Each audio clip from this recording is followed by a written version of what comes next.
Hey, Coach, how's it going? It's great. It's great. A little wet right now, but I'm good. I'm good.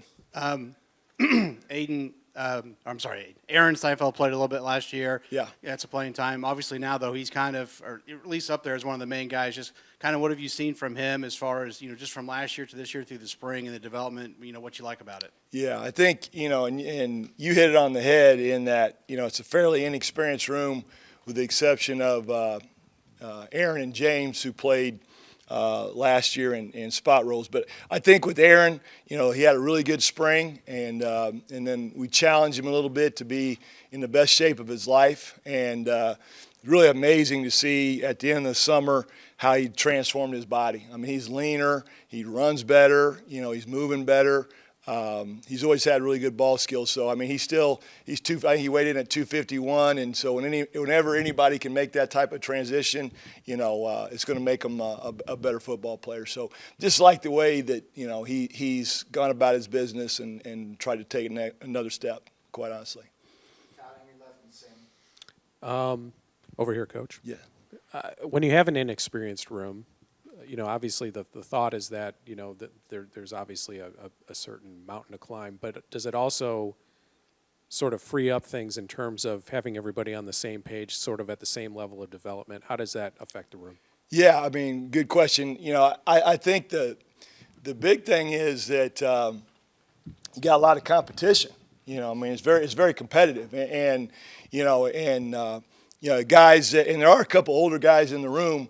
That we brought Bradley Archer from Stanford, who's a grad transfer from Stanford. Bradley's played a lot of football, against a lot of good football teams, but he's just learning our offense. And you got, Trey Walker, who's a graduate or is a redshirt senior, who's a walk-on kid who, again, I think is played really well. So, it helps those two guys and just their experience and the fact that they played and practiced helps push everybody else because physically they have a little bit of an edge. But I think that, everybody's got to compete every day, and that's just not on the field. That's in the classroom learning, because there's a lot of things that they have to know. I mean, that's that are being thrown at them right now, not just from a pass game standpoint, but from a run scheme standpoint. We're a lot more multiple, and then also from a pass protection standpoint. So, and I always explain it to them, we just got to get a little bit better every day as a room. So I think that the one thing that really helps with that type of scenario is if you can get them to buy in to help each other, then they're going to get better as a whole, which is what we're trying to do. Sammy up top, then Quinn. Coach, Anthony Miller's freshman. Yeah. Could have gone either offense or defense, Yeah. but he ended up in your room. Yep. What does he bring to the position that excites you? Oh, he is he's a very large human. He is a very large human. Anthony is a little bit over 6'5.5", and I think he's got like an 84-inch wingspan. And right now he weighs 263. And he's a twitchy young freshman kid, and everything's going pretty fast for him because he got here. He wasn't a mid-year guy. He got here in the summer. But I think just from a developmental standpoint, one of the hardest things to do, in college football is when a tight end has to block the backside A gap because that's a mismatch. And the fact that he does have size and strength, and he's a smart kid, I think that bodes well for him, down the future. So, that just getting that body type, at that age, so it's not like he's trying to develop, into a 255, 260-pound guy. He's going to reshape his body like we're talking about Aaron. But, definitely has a high ceiling. But, things are moving awful fast, for him right now in camp. But had a good day today. Hi, Coach. As you enter your fourth season with the team Yep. and look back at the production of players you've coached, could you share some keys to your coaching that you believe are instrumental? Yeah. I think the big thing is, I always stress that we're going to develop the room, the whole room, and maybe that's my high school background where, you got what you got and you got to develop everybody.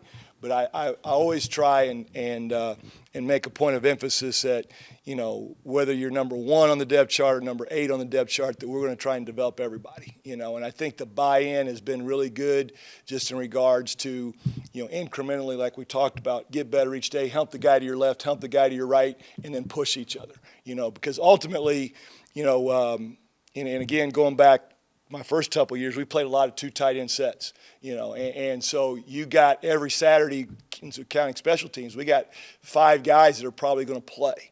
So I think that type of mindset in developing the whole room and trying to get as much as you can out of guys, it has helped us. And there's always been a guy that's emerged by the time you get to the season as the guy that sets the standard in practice, I think that, when those younger guys see the older guys work, that helps create a tradition and set a standard that you want. Pete, on your left, and we'll wrap it. Coach over here. Yes. Just your thoughts on Bamba, the way he's improved, and what do you need to see from him this year? Yeah, James, same deal as Aaron, and you look at the room and you got James and Aaron, who are redshirt sophomores. You got Brody Foley, who we haven't even mentioned, is a redshirt freshman. Sam West, freshman, and then you got Bradley and Walker as the older guys. But I think with James, same thing. He said about he didn't get to go through spring practice. He had some things cleaned up with his shoulder. He's all good now, and so the challenge to him was be in the best shape you can be. And same thing, just totally, I think, reset his body, and similar to Aaron, he's a physical guy. I think the thing that he has to do is just be a great technician right now, because he is, and he played a lot last year as the second tight end, as the inline guy, and he's a physical guy, but just continue to be a great technician, and catch the balls when they're thrown to you, and I think that's what he's done, And James is one of those guys. It's a natural leader. He's one of those guys that that leads the room, not just by how he carries himself, but also by his words, and I think that means a lot. So really need him to continue to grow and be that guy in the room. And between Aaron, whose first start was against Michigan because we had injuries last year, and James, whose first start was against Ohio State, we have those guys that at least know what it's like to be there on a Saturday. So. Yeah, going back to Anthony Miller, I guess, what was the process of kind of deciding that tight end was the best position fit for him? Tight end coach is selfish.